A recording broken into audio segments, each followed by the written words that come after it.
হুজুর পাক সাল্লাল্লাহু আলাইহি ওয়াসাল্লাম বলেছেন, যখন তোমাদের বাবা মায়ের ইন্তেকাল হয় তখন তাদের কবরের পাশে বসে আল্লাহর জিকির করতে থাকো, যতক্ষণ না একটি উট জবেহ করে তা বন্টন করতে সময় লাগে।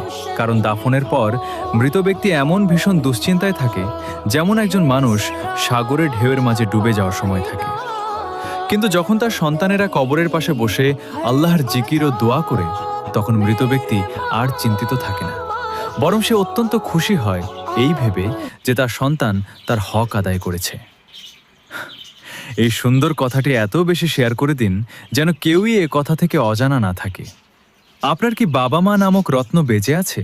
কমেন্টে অবশ্যই জানাবেন এবং আমার সাথে